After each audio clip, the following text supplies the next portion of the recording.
Bab 3. Mari ikut kakek masuk ke dalam, ajak kakek Anto yang dibantu oleh Kaina. Kini Kaina tengah duduk di ruang tamu sambil memainkan ponselnya, sembari menunggu kakek Anto untuk turun menemuinya.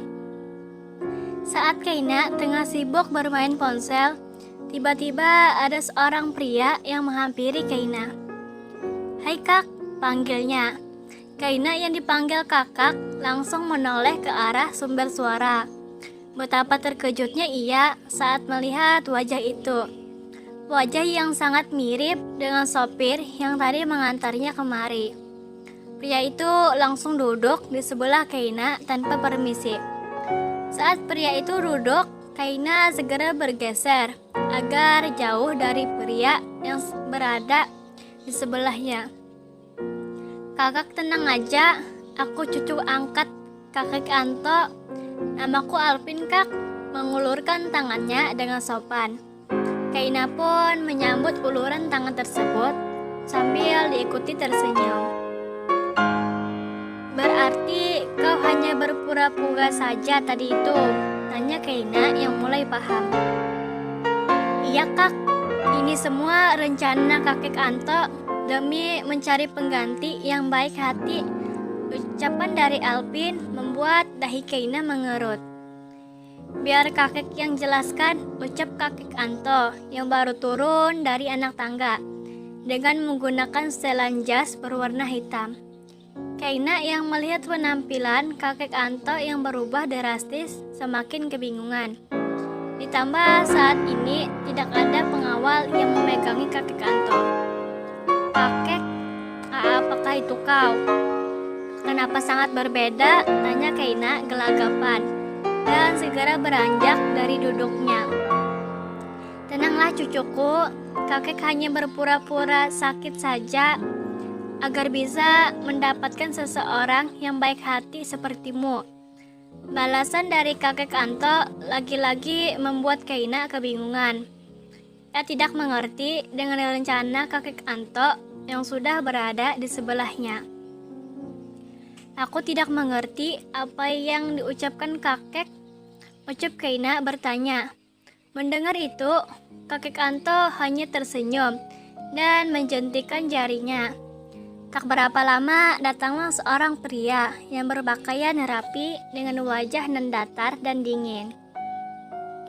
Kaina yang melihat itu langsung terperangah kagum. Betapa hebatnya kakek Anto, pikir Kaina. Karena hanya menggunakan jentikan jari saja, sudah bisa memanggil seseorang. Apalagi kalau menggunakan pistol, maka sudah dipastikan bisa memanggil malaikat. "Ambilkan barang yang sudah menjadi miliknya," suruh kakek kepada pria tadi. Pria itu hanya mengangguk patuh dan segera pergi. "Kek, aku ingin belajar tek-tek," ucap Kaina polosnya, sambil memperagakan jarinya seperti kakek Anto tadi. Orang-orang yang berada di sekitar mereka hanya bisa menahan tawa saat mendengar perkataan dari Kaina yang sangat polos itu. "Kau akan segera mempelajarinya cucuku," balas kakek Anto lembut. "Wah, nanti aku hanya tinggal tek-tek saja lagi," sahut Kaina kegirangan sambil menepuk bahu Alvin yang berada di sebelahnya.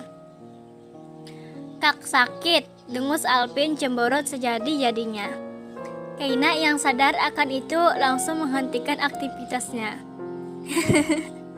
"Apa kau masih sekolah atau bekerja?" tanya Kaina kikuk. "Aku kerja Kak," sahut Alvin, hanya diangguki kecil oleh Kaina. Pasti kalian sudah mengetahui identitasku kan?" tanya Kaina menginterogasi. "Maafkan kakek cucuku, karena kakek tidak meminta izin lebih dulu denganmu," balas kakek Anto memelas. "Gak apa-apa kek, biasalah artis," sahut Kaina dengan bangganya. Akibat ulah dari Kaina, semua orang yang mendengarnya langsung tertawa. Rumah yang dulunya sepi Meskipun banyaknya orang-orang sangat berbeda dengan sekarang. Baru saja Keina berada di rumah itu sudah membawa kebahagiaan bagi mereka semua. Bangga banget tuh, sewot Alpin hanya dijuluri lidah oleh Keina. Tak berapa lama menunggu, kini pria yang datar tadi sudah kembali dengan membawa satu kotak yang terlihat mewah dan besar di mata Keina. Wih, cakep banget nih. Suara Keina kegirangan melihat kotak itu. Kau sangat lucu, Kak. Tawa Alpin menggelegar di rumah itu. Padahal Alpin dulunya seorang anak yang dingin. Usia Alpin saat ini masih menginjak 17 tahun. Hanya selisih sedikit saja dengan Keina. Bukalah menyerahkan kotak tadi kepada Keina. Keina pun langsung mengambilnya dan membuka kotak yang diberikan oleh kakek Anto tadi. Betapa terkejutnya ia saat melihat isi kotak itu. Terima kasih, jangan lupa subscribe, like, komen, dan share ya. Dadah.